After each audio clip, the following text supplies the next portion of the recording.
Hi guys, it's Sabrina. I am sorry for being MIA for so many weeks. Surgery kind of just like took over my life and I was gone for a while. And that was about 2 weeks ago when I did my surgery rotation, and that's kind of what I had left off on after I talked about psych. So I am a little bit sick. I got coughed on about like a week and a half ago, and whatever this kid had, I have now. I'm like coughing up all my lungs, so it's been kind of a rough week.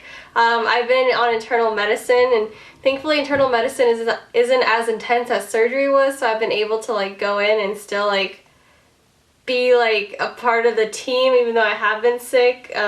They've told me multiple times that I don't have to come if I'm sick, but I feel bad, so I still come. But I've been trying really hard not to get anyone else sick, so sometimes I wear those like masks too that they have at the hospital. But anyway, so I had 2 weeks of surgery. The first week was colorectal surgery. It was basically general surgery, but we were more focused on like colorectal cases. And then the second week was ENT, so ears, nose, and throat surgery. And they were both really interesting. I did actually get to do a lot more on ENT versus just general surgery.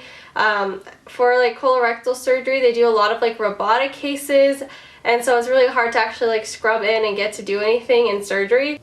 Whereas with ENT, they do a lot of like really small surgeries, but they're long, and so you're able to like scrub in and kind of help retract and do stuff. So I got to do a lot more on ENT. Surgery was definitely different. You do have to wake up early and pre-round, so they'll give you a patient and you go and see them usually at like 5 in the morning. I always feel bad about waking patients up to say, hey, how's it going, what's up? Because they're always so like groggy and tired, and they're like, why does this person have to wake me up at this hour? And I'm like, this is just when we do rotations. So I'd go and see my patient, and then I'd have to present, and I'd always get really nervous with presenting. They like you to present in a SOAP format, so you do subjective, objective, assessment, and plan. And I like tried my best to get better at it. I feel like I was never really perfect at it. All of the residents are so good at it, but they've also been doing it for like a couple of years, and they're pros. They know exactly what to say, what the resident's gonna ask. On colorectal surgery, I didn't really get pimped a lot, so they didn't really ask me a lot of questions. The residents didn't, or the attendings didn't at least. The residents did ask me a few questions, and I did get pimped a few times. And the struggle with getting pimped is like, I don't know, sometimes I literally don't know what they're asking or what they want. Like, they're just like such broad questions. I like try to answer and I'm not like answering it right, or if I do answer, I don't know exactly what they want. And then sometimes I actually answer and I say something right, which is exciting. That happens every once in a while. But I was learning a lot. It's hard to always know the answer to questions, and you're not always going to know the answer to questions. So you just got to accept that. I would like try to like look up the answers after or later. I didn't do it on the spot. I'd just be like, I don't know, or I'm not sure, and then the resident would explain it to me, and then later I'd look it up on my own. But I was like, what's the point of me like saying I'll look it up later and tell you later if they want the answer now? So I wouldn't do that, but to each their own. Maybe if they like ask you to like look something up and then come the next day to talk to them about it, you should definitely do that. I recommend also looking up the surgeries before you go into surgery, so you know what they're doing, because they're going to ask you, what are we doing today? And you should like at least know what the basics are of what you're doing. Obviously, you're not going to know how to perform the surgery unless you're a surgeon.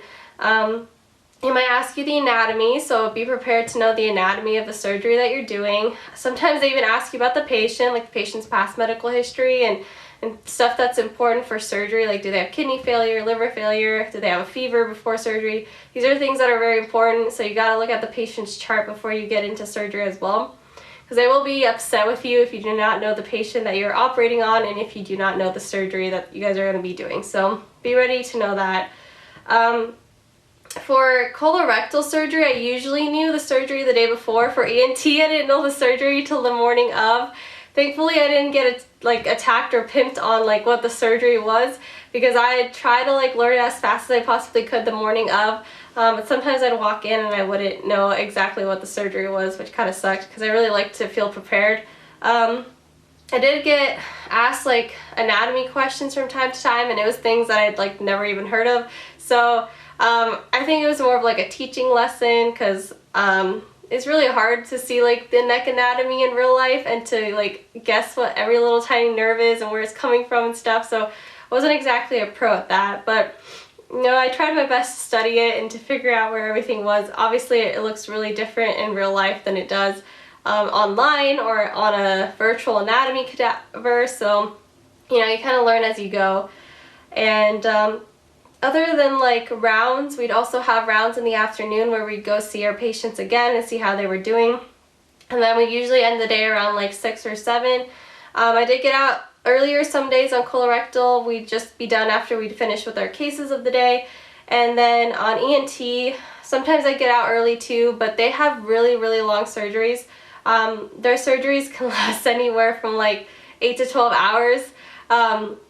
The first surgery that I joined, we started at 4 and I got to leave at like 7, and apparently they went till like 5 in the morning. So it is crazy how long these surgeries can last, and it's just like tiring, man. Like you're standing for hours and hours and hours, and your feet are killing you, your back is killing you.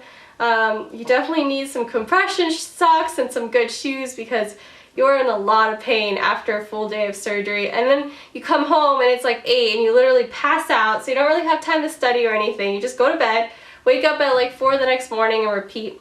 So those 2 weeks went by really fast because I had such an intense schedule. And one of the weekends I did have to work, but it was only like a few hours, so it wasn't bad, thankfully.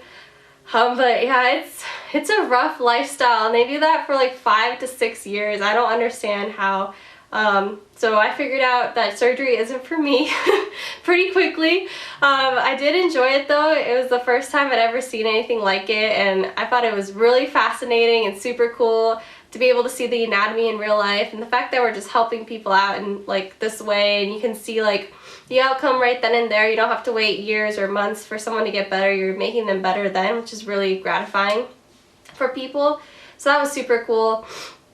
I was able to like scrub in a lot of times during ENT, so I got a little bit better at scrubbing in. I still made mistakes from time to time. No one's ever perfect, but once I scrub in, I'd sit scrubbed in for as long as I could, because I recommend, I know you get very dehydrated and very hungry during your surgery rotation because you don't have time to drink or eat. So what they say is drink when you can, eat when you can, sit when you can.